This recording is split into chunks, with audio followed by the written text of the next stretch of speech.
नमस्कार, स्वागत है आप सभी का आर्य न्यूज पर। आपके साथ मैं हूं पल्लवी रविंद्र सिंह। राष्ट्रपति रामनाथ कोविंद जम्मू कश्मीर और लद्दाख दौरे पर हैं। इस साल परंपरा से राष्ट्रपति लद्दाख के द्रास क्षेत्र में जवानों के साथ दशहरा मनाएंगे। आमतौर पर राष्ट्रपति राष्ट्रीय राजधानी दिल्ली में दशहरा मनाते थे। पहले इसी के साथ राष्ट्रपति रामनाथ कोविंद आज द्रास स्थित कारगिल युद्ध स्मारक पर श्रद्धांजलि अर्पित करेंगे और अधिकारियों और जवानों के साथ संवाद करेंगे। राष्ट्रपति भवन के बयान के मुताबिक राष्ट्रपति रामनाथ कोविंद लद्दाख और जम्मू कश्मीर की यात्रा पर हैं। इससे पहले कल राष्ट्रपति रामनाथ कोविंद ने सिंघू घाट और लेह में सिंधु दर्शन पूजा की और उधमपुर में आपको बता चले सैनिकों के साथ संवाद किया। दशहरा आज मनाया जा रहा है। वहीं राष्ट्रपति रामनाथ कोविंद ने दशहरा की पूर्व संध्या पर कल देश के नागरिकों को बधाई दी और उम्मीद जताई कि त्योहारी सीजन के नैतिक आधार को मजबूत करेगा और सभी को राष्ट्र निर्माण के लिए प्रेरित करेगा। राष्ट्रपति ने अपने संदेश में कहा है कि विजयदशमी के पवित्र मौके पर मैं भारत और विदेशों में रहने वाले अपने नागरिकों को बधाई और शुभकामनाएं देता हूं।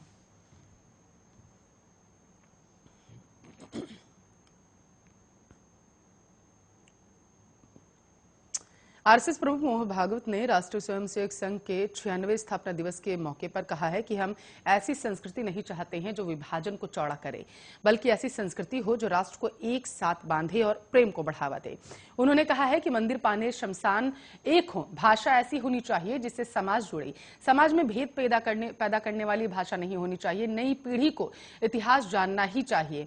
स्वतंत्रता के साथ ही हमें विभाजन का दर्द भी मिला। आरएसएस प्रमुख ने कहा है कि बढ़ती आबादी से देश में कई तरह की परेशानियां हुई हैं, इसलिए जनसंख्या नीति पर दोबारा विचार की बेहद जरूरत। उन्होंने कहा जनसंख्या नीति होनी चाहिए। हमें ऐसा लगता है कि इस पर फिर से विचार किया जाए। 50 साल आगे तक का विचार कर एक नीति बनानी चाहिए और उस नीति को सब पर समान रूप से लागू कर देना चाहिए, क्योंकि जैसे जनसंख्या समस्या बन रही है उसी तरीके से जनसंख्या का असंतुलन भी समस्या बन रहा है देश और दुनिया में। इसमें किसी के प्रति बुरा भाव नहीं होना चाहिए। भागवत ने आगे अपनी बात को बढ़ाते हुए कहा, विभिन्न जातियों और समुदायों और विभिन्न क्षेत्रों के कई स्वतंत्रता सेनानियों ने स्वतंत्रता के लिए महान बलिदान और तपस्या की। समाज ने भी इन बहादुर आत्माओं के एक साथ एकीकृत इकाई के रूप में गुलामी का दंश सहा। उन्होंने कहा कि कोरोना संकट से सीखने की बेहद जरूरत। भागवत ने कहा, सोशल मीडिया आग में घी डालने का काम करने लगा है।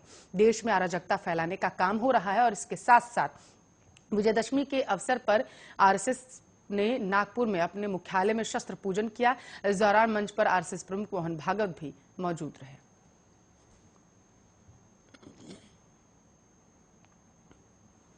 सिंघ बॉर्डर पर जहां किसान आंदोलन कर रहे हैं, वहां युवक की बेरहमी से हत्या का मामला सामने आया है। मिली जानकारी के मुताबिक उसके हाथ काटकर शव को बैरिकेड से लटकाया गया। शव मिलने के बाद से ही सिंघ बॉर्डर पर हंगामा शुरू हो गया। आंदोलनकारी शुरुआत में पुलिस को भी मुख्य मंच के पास नहीं जाने दे रहे थे। हालांकि बाद में कुंडली थाना पुलिस ने शव को उतारा और सिविल हॉस्पिटल लेकर पहुंची। सिंघ बॉर्डर पर आंदोलनकारियों के मुख्य मंच के पास सुबह शख्स का शव लटका मिला। उसकी उम्र 35 साल बताई जा रही। युवक के शरीर पर धारदार हथियार से हमले के निशान है। जिस युवक को मारा गया उसका हाथ कलाई से काट दिया गया। इस हत्या का आरोप निहंगों पर लग रहा है। बताते चले कि दिल्ली, हरियाणा और यूपी की अलग अलग सीमाओं पर किसान 3 नए कृषि कानूनों के खिलाफ धरना दे रहे हैं। इस धरने को 9 महीने से ज्यादा का वक्त बीत चुका है। किसान संगठनों और सरकार के बीच कई मीटिंग्स भी हुई हैं, लेकिन अब तक कोई हल नहीं निकल सका। किसानों का कहना है कि वे लोग कृषि कानूनों की वापसी से पहले नहीं हटेंगे। वहीं सरकार का कहना है कि वह कानूनों को वापस नहीं लेगी, लेकिन किसानों के बताए संभव बदलाव करने के लिए सरकार जरूर तैयार।